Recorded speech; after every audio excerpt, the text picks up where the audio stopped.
Do you read workbook lessons or text? What do you read? We read the text and we are going to start where we left off last week. And we are on chapter 2, section 5, the function of the miracle worker. So, what I do is I share my page and I read aloud, and then I pause and we all discuss as a group after each section. All right, the function of the miracle worker. Before miracle workers are ready to undertake their function in this world, it is essential that they fully understand the fear of release. Otherwise, they may unwittingly foster the belief that release is imprisonment, a belief that is already very prevalent. This misperception arises in turn from the belief that harm can be limited to the body. That is because of the underlying fear that the mind can hurt itself. None of these errors is meaningful because the miscreations of the mind do not really exist. This recognition is a far better protective device than any form of level confusion because it introduces correction at the level of the error. It is essential to remember that only the mind can create and that correction belongs at the thought level. To amplify an earlier statement, spirit is already perfect and therefore does not require correction. The body does not exist except as a learning device for the mind. This learning device is not subject to errors of its own because it cannot create. It is obvious then that inducing the mind to give up its miscreations is the only application of creative ability that is truly meaningful. Magic is the mindless or miscreative use of mind. Physical medications are forms of spells, but if you are afraid to use the mind to heal, you should not attempt to do so. The very fact that you are afraid makes your mind vulnerable to miscreation. You are therefore likely to misunderstand any healing that might occur. And because egocentricity and fear usually occur together, you may be unable to accept the real source of healing. Under these conditions, it is safer for you to rely temporarily on physical healing devices because you cannot misperceive them as your own creations. As long as your sense of vulnerability persists, you should not attempt to perform miracles. I have already said that miracles are expressions of miracle mindedness, and miracle mindedness means right mindedness. The right minded neither exalt nor depreciate the mind of the miracle worker or the miracle receiver. However, as a correction, the miracle need not await the right mindedness of the receiver. In fact, its purpose is to restore him to his right mind. It is essential, however, that the miracle worker be in his right mind, however briefly, or he will be unable to reestablish right mindedness in someone else. The healer who relies on his own readiness is endangering his understanding. You are perfectly safe as long as you are completely unconcerned about your readiness, but maintain a consistent trust in mine. If your miracle working inclinations are not functioning properly, it is always because fear has intruded on your right mindedness and has turned it upside down. All forms of not right mindedness are the result of refusal to accept the at-one-ment for yourself. If you do accept it, you are in a position to recognize that those who need healing are simply those who have not realized that right mindedness is healing. The sole responsibility of the miracle worker is to accept the at-one-ment for himself. This means that you recognize that mind is the only creative level and that its errors are healed by the at-one-ment. Once you accept this, your mind can only heal. By denying your mind any destructive potential and reinstating its purely constructive powers, you place yourself in a position to undo the level confusion of others. The message you then give to them is the truth that their minds are similarly constructive and their miscreations cannot hurt them. By affirming this, you release the mind from over-evaluating its own learning device and restore the mind to its true position as the learner. It should be emphasized again that the body does not learn any more than it creates. As a learning device, it merely follows the learner. But if it is falsely endowed with self-initiative, it becomes a serious obstruction to the very learning it should facilitate. Only the mind is capable of illumination. Spirit is already illuminated, and the body in itself is too dense. The mind, however, can bring its illumination to the body by recognizing that it is not the learner and is therefore unamenable to learning. The body is, however, easily brought into alignment with a mind that has learned to look beyond it, toward the light. Corrective learning always begins with the awakening of spirit and the turning away from the belief in physical sight. This often entails fear because you are afraid of what your spiritual sight will show you. I said before that the Holy Spirit cannot see error, and it is capable only of looking beyond it to the defense of at-one-ment. There is no doubt that this may produce discomfort, yet the discomfort is not the final outcome of the perception. When the Holy Spirit is permitted to look upon the defilement of the altar, he also looks immediately toward the at-one-ment. Nothing he perceives can induce fear. Everything that results from spiritual awareness is merely channelized toward correction. Discomfort is aroused only to bring the need for correction into awareness. The fear of healing arises in the end from an unwillingness to accept unequivocally that healing is necessary. What the physical eye sees is not corrective, nor can error be corrected by any device that can be seen physically. As long as you believe in what your physical sight tells you, your attempts at correction will be misdirected. The real vision is obscured because you cannot endure to see your own defiled altar. But since the altar has been defiled, your state becomes doubly dangerous unless it is perceived.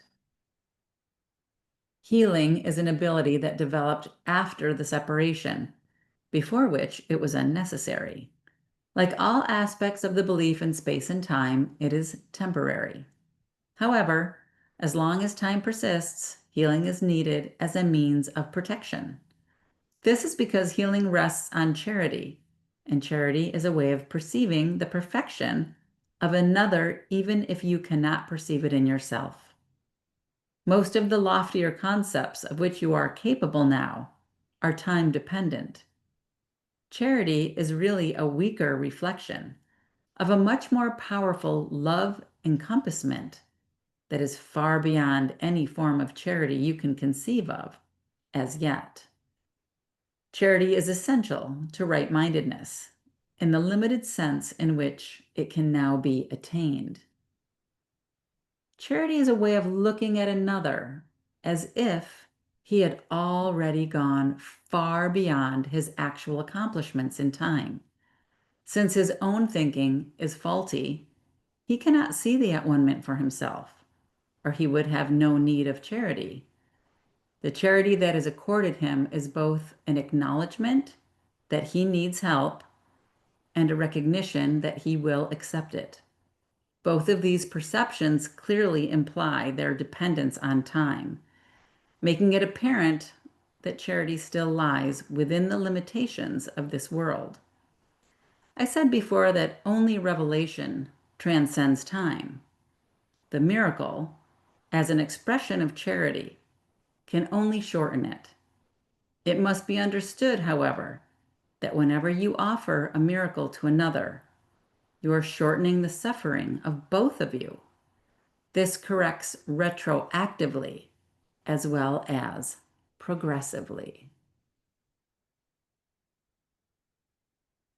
All right.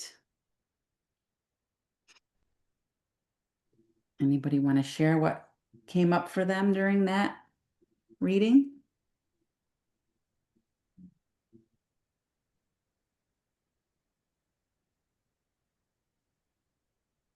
I love the idea that charity is really seeing the person in that place of at-one-ment, right? When you offer charity to someone, I think the way it's been perceived in the past is, oh, that poor thing needs my help. Whereas what this is saying is you look on the person and say, oh, I see you. I see you healed and whole and perfect. And that's the charity that's being offered, is that the person can't see it for themselves in that moment, but you can see it for them. Hi, Cynthia. Good to have you here.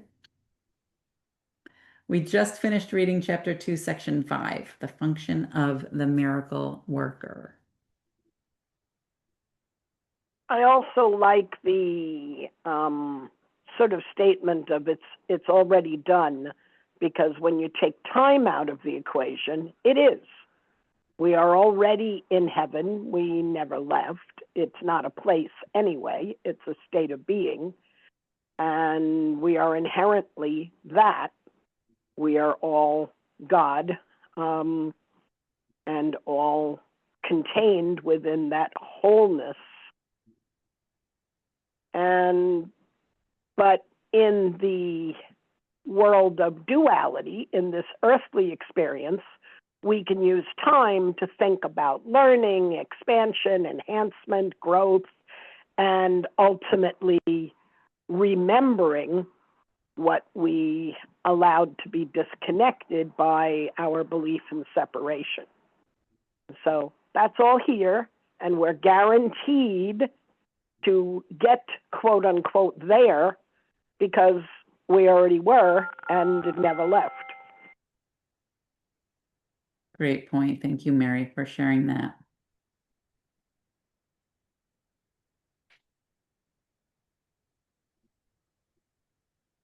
I knew it was eventually going to happen, and it finally did. That dealing with the political situation these days, there's a term that they keep on using to describe the far right, is right-mindedness. And I says, no, that's a coarse term. They can't be using that coarse term about right-mindedness is supposed to be the right, and this is the right-mindedness. And I'm like going, oh no. And so I'm reading this, I can't get that pictured out of my head. That's funny. Well, and that's the other part of this, is that we are all one, right? To be able to see the Christ in all your brothers. I know. That's what I'm saying. I knew it was going to cause a problem. A challenge. It's causing an opportunity, Carl. Yeah, there you go. Oh, you HR person, you. Yes, that is it. But it's an opportunity. The opportunity to forgive is ever present. Actually, it's even beyond forgiving. It's the opportunity to see them as perfect and in not needing forgiveness, right? Well, eventually nobody needs it anyway. It's already happened. Right. That time and space thing again. That charity. Yeah, charity. There we go. One of the first things I learned about Course in Miracles 20-something odd years ago was that there is nothing to forgive. So I'm going to turn our attention to page 24, the bottom of the last sentence in that paragraph. None of these errors is meaningful because the miscreations of the mind do not really exist. Excellent. Yes, that's right. That's right. Thank you for that, Marilyn.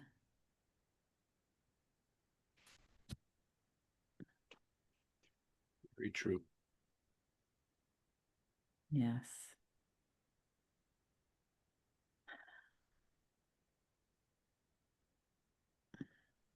Any other thoughts about any of this?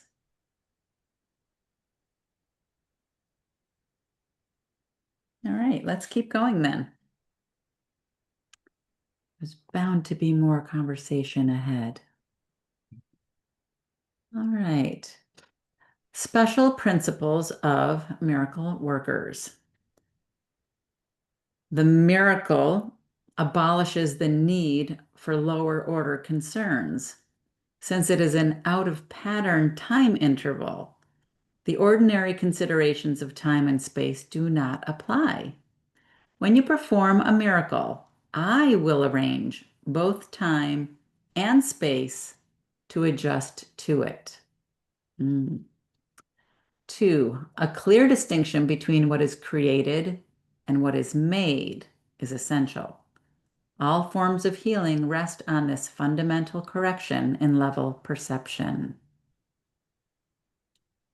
3, never confuse right and wrong mindedness. Responding to any form of error with anything except a desire to heal is an expression of this confusion. Yes, Jesus. 4, the miracle is always a denial of this error and an affirmation of the truth. Only right-mindedness can correct in a way that has any real effect. Pragmatically, what has no real effect has no real existence. Its effect, then, is emptiness. Being without substantial content, it lends itself to projection. 5, the level adjustment power of the miracle induces the right perception for healing. Until this has occurred, healing cannot be understood. Forgiveness is an empty gesture unless it entails correction. Without this, it is essentially judgmental rather than healing. Number 6, miracle-minded forgiveness is only correction. It has no element of judgment at all. The statement, "Father, forgive them, for they know not what they do," in no way evaluates what they do. It is an appeal to God to heal their minds. There's no reference to the outcome of the error. That does not matter. Number 7, the injunction, "Be of one mind," is the statement for revelation readiness. My request, "Do this in remembrance of me," is the appeal for cooperation from miracle workers. The two statements are not in the same order of reality. Only the latter involves an awareness of time, since to remember is to recall the past in the present. Time is under my direction, but timelessness belongs to God. In time, we exist for and with each other. In timelessness, we coexist with God. Number 8, you can do much on behalf of your own healing and that of others if, in a situation calling for help, you think of it this way: I am here only to be truly helpful. I am here to represent Him who sent me. I do not have to worry about what to say or what to do, because He who sent me will direct me. I am content to be wherever He wishes, knowing He goes there with me. I will be healed as I let Him teach me to heal.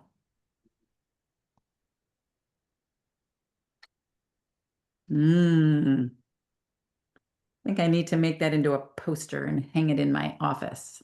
On it. Oh, there you go, Carl. I want one, please. Right? So good. I'm going to put a Post-it note in there. I'll make it available. Do it, Carl. Our resident artist. It looks like it. I see some art behind him. That's wonderful. So I Some. have a little footnote underneath that statement. I won't call it a prayer. I'll call it a statement. And my footnote says, perfect harmlessness, perfect helpfulness. Ah, I love that, Marilyn. It's a manifesto. Oh, it's a good one. There It can is be a good one. manifestos, yeah. Sure. It's an affirmation. There you go. That's a better word. Yes. Yes. So good. So good. Anybody want to share what's coming up for them in any of this besides we all want a poster? Uh,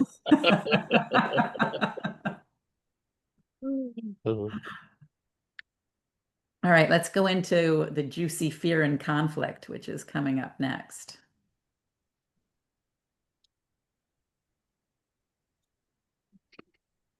Fear and conflict. Being afraid seems to be involuntary, something beyond your own control.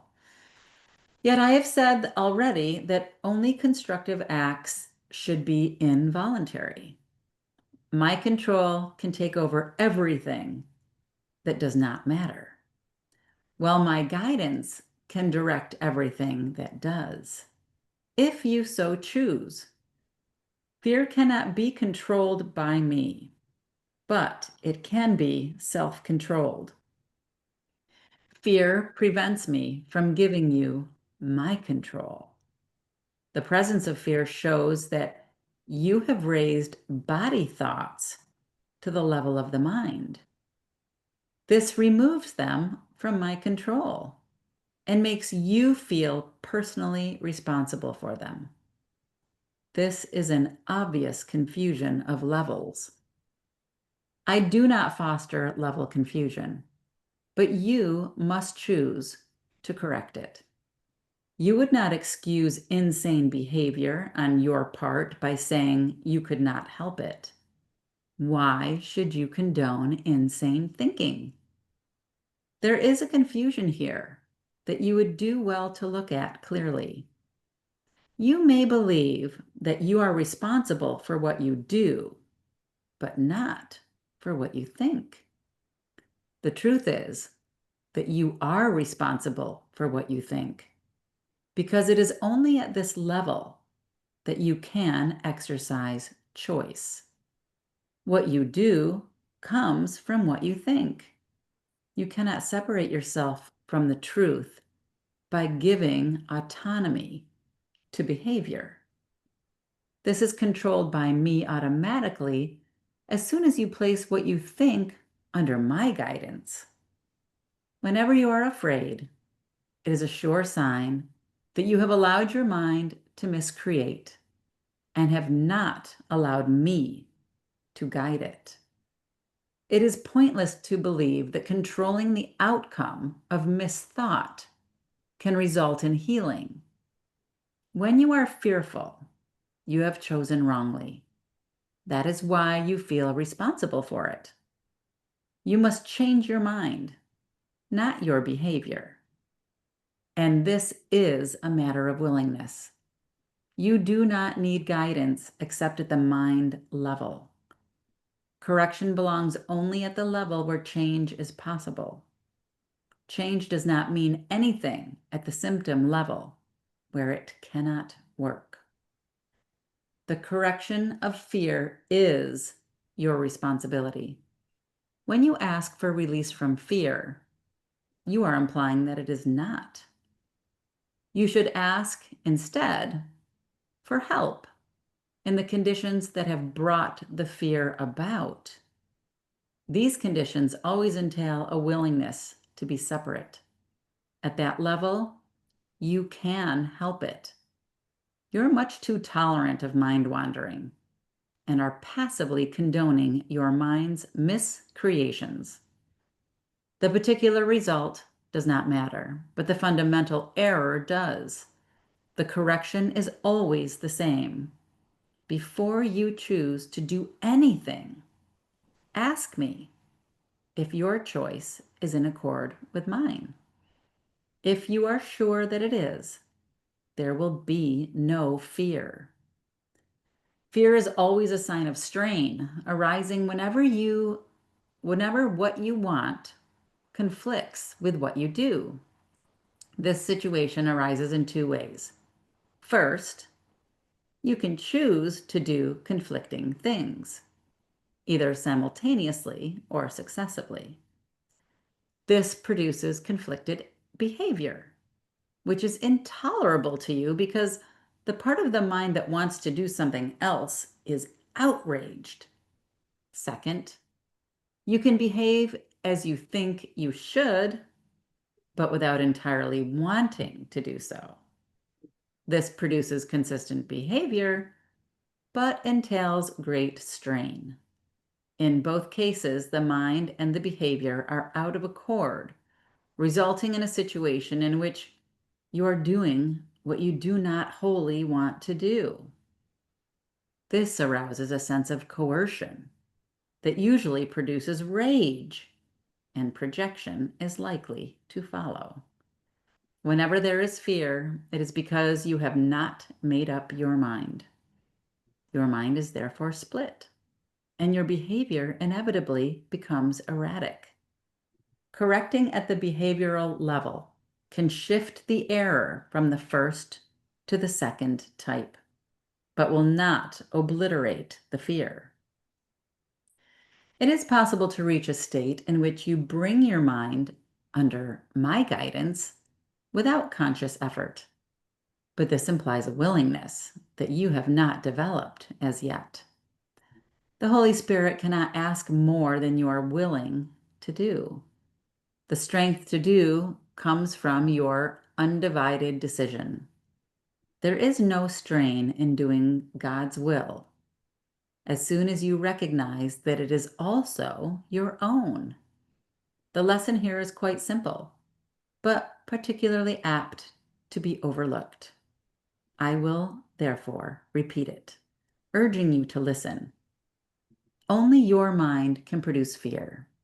It does so whenever it is conflicted in what it wants, producing inevitable strain because wanting and doing are discordant. This can be corrected only by accepting a unified goal. The first corrective step is undoing the error. In undoing the error is to know first that the conflict is an expression of fear.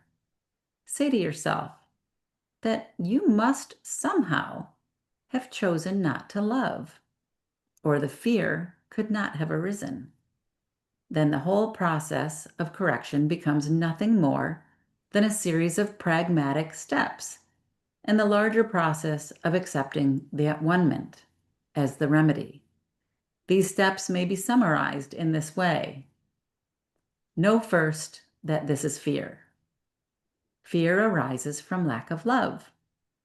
The only remedy for lack of love is perfect love. Perfect love is the at-one-ment. I have emphasized that the miracle, or the expression of at-one-ment, is always a sign of respect from the worthy to the worthy. The recognition of this worth is reestablished by the at-one-ment. It is obvious, then, that when you are afraid, you have placed yourself in a position where you need at-one-ment.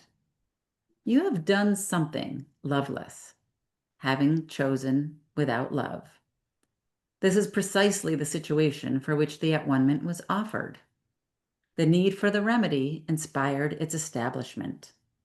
As long as you recognize only the need for the remedy, you will remain fearful. However, as soon as you accept the remedy, you have abolished the fear. This is how true healing occurs. Everyone experiences fear, yet it would take very little right thinking to realize why fear occurs. Few appreciate the real power of the mind, and no one remains fully aware of it all the time. However, if you hope to spare yourself from fear, there are some things you must realize, and realize fully. The mind is very powerful and never loses its creative force. It never sleeps. Every instant it is creating. It is hard to recognize that thought and belief combine into a power surge that can literally move mountains. It appears at first glance that to believe such power about yourself is arrogant, but that is not the real reason you do not believe it. You prefer to believe that your thoughts cannot exert real influence because you are actually afraid of them. This may allay awareness of the guilt, but at the cost of perceiving the mind as impotent. If you believe that what you think is ineffectual, you may cease to be afraid of it, but you are hardly likely to respect it. There are no idle thoughts. All thinking produces form at some level.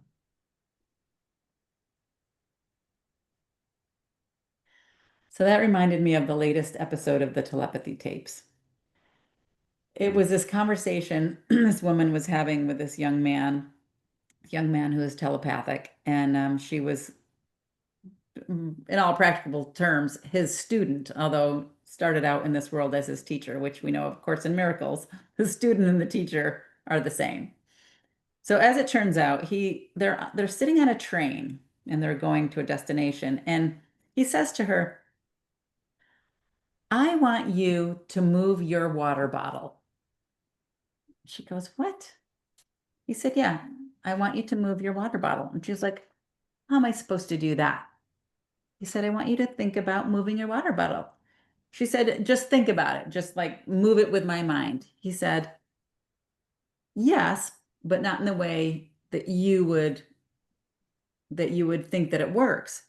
He said, "I want you to think about it moving from where it is right now to wherever you want to see it. Don't think about how it gets there. Just see it there. See it in that new place." So she looks at her water bottle. It's kind of over on the side of their table, and she imagines it right in front of herself. She just pictures the water bottle right in front of herself. She sits there for a few minutes, trying to envision it, seeing it there, seeing the form of it. And that lasted maybe for about 30 seconds. And that was it. And a few minutes later, the conductor comes through the train. He's checking tickets, and he's asking everybody to see their tickets. So he's checking on everybody's ticket. All of a sudden, he takes her water, picks it up, puts it in front of her, and goes to the next table. And she looks at him. She goes, "Did you see that?" He said, "Yeah, that's how it works." He said, "It's not that you have to know how it gets there. It's the collective consciousness. All minds are joined. You don't have to physically pick it up and move it, but it will get there if your intention is for it to be there. And that's why when we just read, you can move mountains, it's not that you're going to sit there and look at the mountain until it moves. It's that you're going to visualize something happening, and you're going to visualize it to a point where you can actually feel it and see it in that space, or whatever it is you're trying to visualize. And then the universal superhighway kind of takes over and it just makes it happen. Yeah, it's the same thing about walking through walls and walking on water and all those things, because we're thinking it's physical manipulation when in fact it's just setting an intention. I don't really have walls in my life anymore. So in a sense, I can walk through them. They Right. virtually don't, because my mind perceives things very differently. So if I happen to see a wall, I can just tell it it's not going to stop me, and it doesn't, because I can see a million other ways to, get around that wall or merely dissolve it. And so therefore I'm walking through it, because that's my life's intention. That's my affirmation, if you will. So that's how we do all the things. That's why what you read said, don't worry about how it gets there. That's the little minutia that we don't have to fix. You just set an intention that it's there, and then you wait for the revelation that, yes, it is. And you basically put it out of your mind. You don't really sit and wait, how long is this taking? You just know that that's going to be how it is. And so then you just live your life. Right, exactly. And that's why it's also so important to remember there are no idle thoughts, because worry produces, right? All thoughts create. So the more you worry about something, the more you're actually creating it. It's like the half an hour we talk before every session. We're setting the intention for the reading because every time we talk, it pops up in our readings. I thought that was so funny, that right-mindedness part. I was like, oh my gosh. Yeah, but it happens all the time. You It know that. does. It does. Yes, it does. I have a question. Um, a lot of times in here, it will capitalize words for meaning that it's God or Jesus or whatever. It's like me. When they say me, it's a capital M. But then Mhm. other times they don't do it. And so that, for instance, in paragraph 2, the last sentence in that is not allowed me to guide it. Why isn't that capitalized? And there's a lot of things in this. Is it because that to me is me. That's like the separated part of God. It's not God himself, and that seems like that should be God or the Holy Spirit, or how there's and and also it happens in 4 mine. It's like it's just talking in the first person makes it. I'm not really sure. Where in 4 did you see it? Let me see if it's similar. Oh, you're 4, looking. it's in the it's in the last sentence as well. Uh, uh, it says, "Ask me." There's another one there that I think that should be a capital M too. If your choice is to be in accord with mine, why isn't mine capitalized? And because that would be Go ahead, I'll do likewise. the way that I would read that is it's me rather than God. It would be my separated self rather than the completed self. Yeah, good questions, Carl. I don't know that I have an answer for that. Okay. Yeah, Just but I offered a correction. Capitalize it. There you go. well, this is like I don't know how many editions they've done. They would have already caught that, it seems like, at some point. Maybe, But perhaps. that doesn't mean that it's me as in the separated self me, does it? I can't imagine in that context it would mean that, Yeah. Okay. but Not to be confusing or anything. I just good find, Carl. All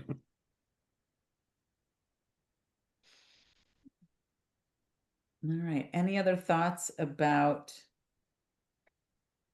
the mind and how it creates the thoughts?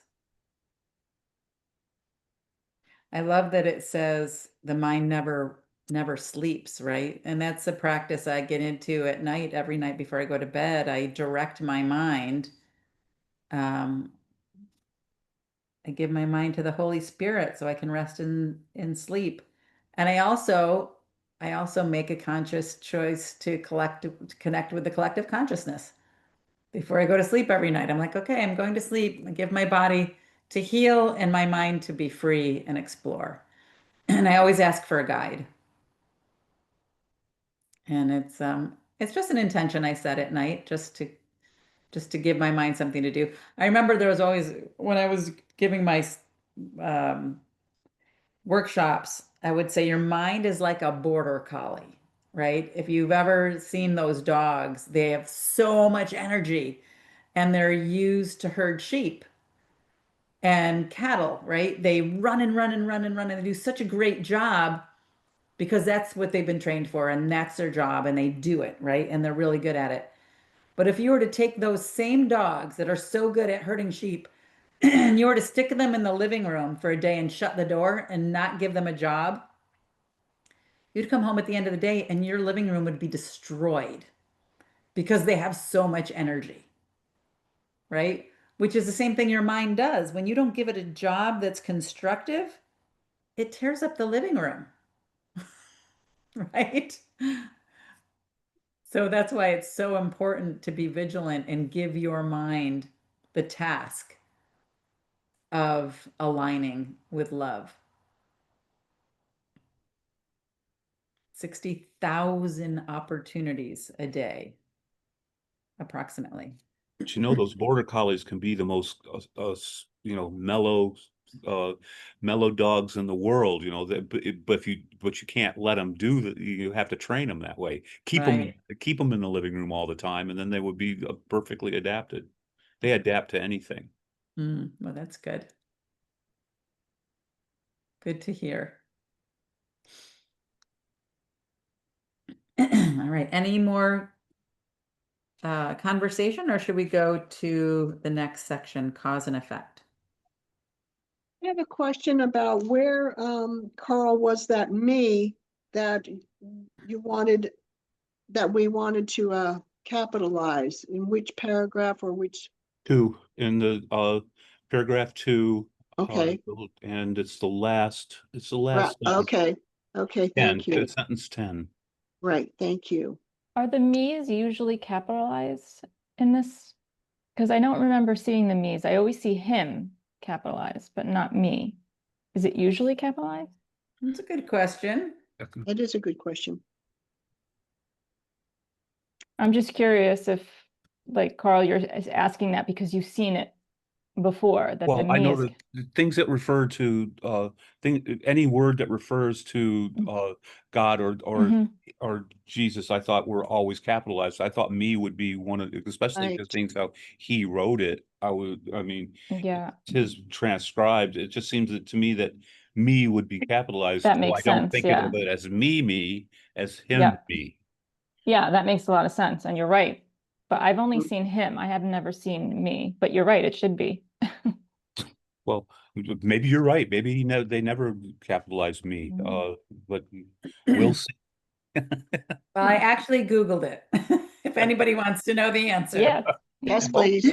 Google. Hey. So it says, in A Course in Miracles, the word me is not capitalized except when it appears at the beginning of a sentence. However, the capitalization of pronouns and nouns is significant throughout the text, but the lowercase me consistently refers to the illusory individual self of the reader, while the capitalized me or he refers to Christ or God. So it kind of contradicted itself. Yeah, The distinction between the capitalized and lowercase words is used to contrast the ego's thought system with the perspective of the Holy Spirit's. Lowercase me represents individual identity. Capitalized me, a passage recorded by Helen Schuckman, illustrates this distinction.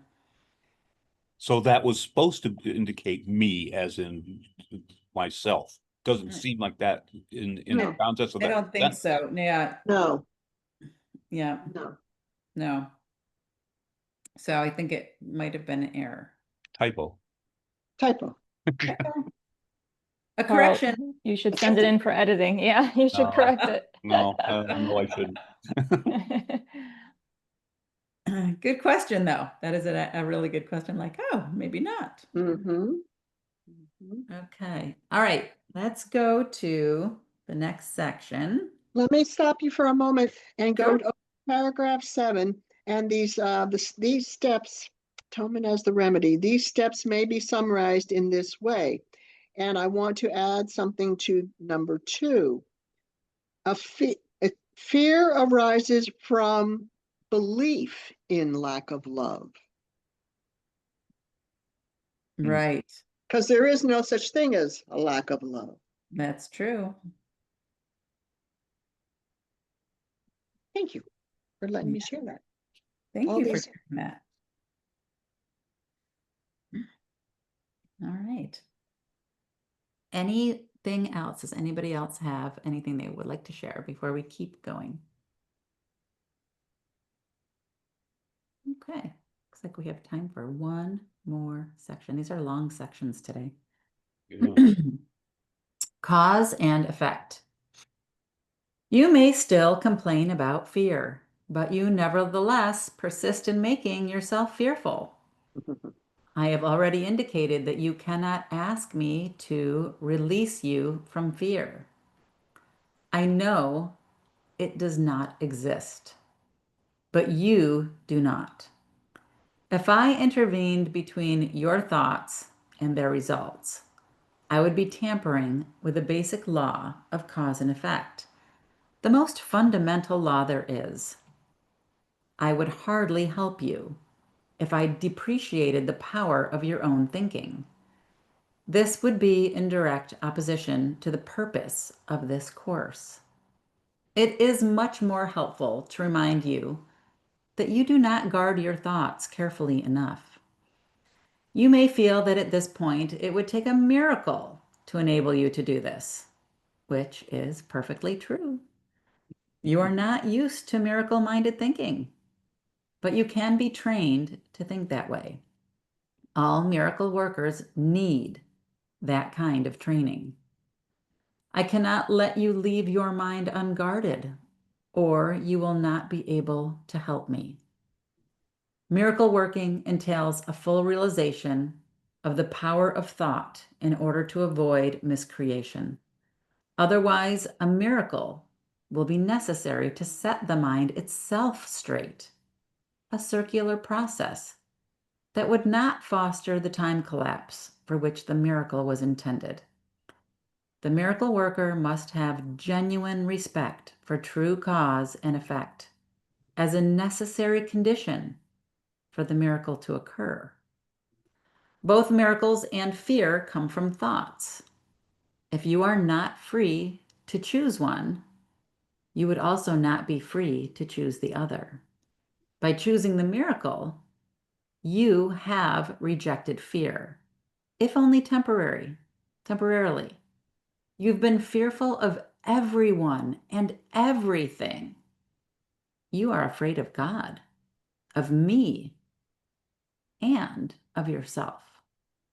You have misperceived or miscreated us and believe in what you have made. You would not have done this if you were not afraid of your own thoughts. The fearful must miscreate because they misperceive creation. When you miscreate, you are in pain. The cause and effect principle now becomes a real expediter, though only temporarily.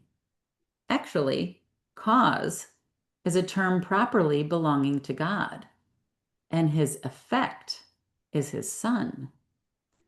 This entails a set of cause and effect relationships totally different from those you introduce into miscreation. The fundamental conflict in this world, then, is between creation and miscreation. All fear is implicit in the second, and all love in the first. The conflict is therefore one between love and fear. It has already been said that you believe you cannot control fear because you yourself made it, and your belief in it seems to render it out of your control. Yet any attempt to resolve the error through attempting the mastery of fear is useless. In fact, it asserts the power of fear by the very assumption that it need be mastered. The true resolution rests entirely on mastery through love. In the interim, however, the sense of conflict is inevitable, since you have placed yourself in a position where you believe in the power of what does not exist. Nothing and everything cannot coexist. To believe in one is to deny the other. Fear is really nothing, and love is everything. Whenever light enters darkness, the darkness is abolished. What you believe is true for you. In this sense, the separation has occurred, and to deny it is merely to use denial inappropriately. However, to concentrate on error is only a further error. The initial corrective procedure is to recognize temporarily that there is a problem, but only as an indication that immediate correction is needed. This establishes a state of mind in which the at-one-ment can be accepted without delay. It should be emphasized, however, that ultimately no compromise is possible between everything and nothing. Time is essentially a device by which all compromise is, in this respect, can be given up. It only seems to be abolished by degrees because time itself involves intervals that do not exist. Miscreation made this necessary as a corrective device. The statement, "For God so loved the world that he gave his only begotten Son, that whosoever believeth in him should not perish, but have everlasting life," needs only one slight correction to be meaningful in this context. He gave it to his only begotten Son. It should especially be noted that God has only one Son. If all his creations are his sons, everyone must be an integral part of the whole sonship. The sonship in its oneness transcends the sum of its parts. However, this is obscured as long as any of its parts is missing. That is why the conflict cannot ultimately be resolved until all the parts of the sonship have returned. Only then can the meaning of wholeness in the true sense be understood. Any part of the sonship can believe in error or incompleteness if he so chooses. However, if he does so, he is believing in the existence of nothingness. The correction of this error is the at-one-ment. I have already briefly spoken about readiness, but some additional points might be helpful here. Readiness is only the prerequisite for accomplishment. The two should not be confused. As soon as a state of readiness occurs, there is usually some degree of desire to accomplish, but it is by no means necessarily undivided. The state does not imply more than a potential for a change of mind. Confidence cannot develop fully until mastery has been accomplished. We have already attempted to correct the fundamental error that fear can be mastered, and have emphasized that the only real mastery is through love. Readiness is only the beginning of confidence. You may think this implies that an enormous amount of time is necessary between readiness and mastery, but let me remind you that time and space are under my control. Bum, bum, bum. That's a good cliffhanger for next week. It's like, ooh, I can't wait to find out what happens next week.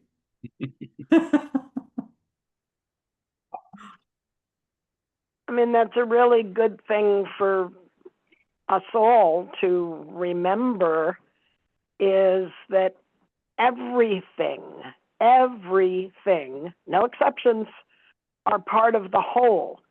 And we always want to push away something, conquer it, sit on it, in some way, I'm going to work on being less afraid. I'm going to work on, it's like, no, you're giving that more power. Shift your focus to the affirmations.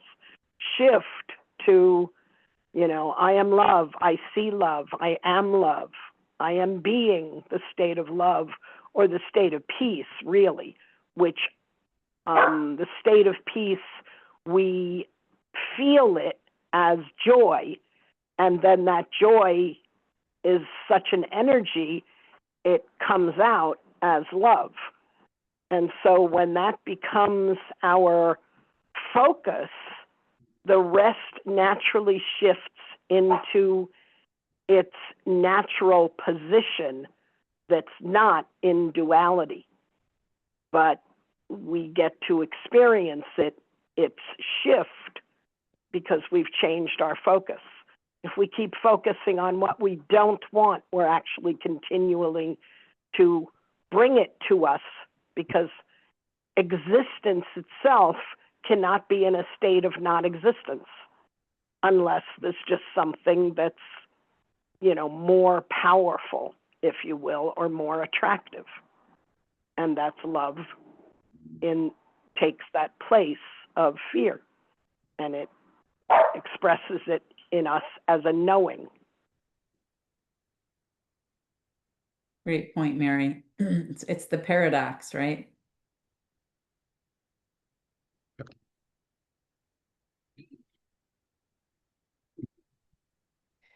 Anyone else have any burning shares? We have a couple of minutes.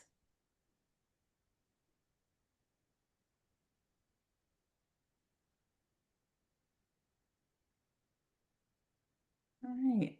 As usual, it's great to see all of you. Marilyn, I'm so glad you came back to join us. I am too. I haven't read the text in a long time, but there's plenty of footnotes and plenty of different colored markers. It's wonderful to be back into the text.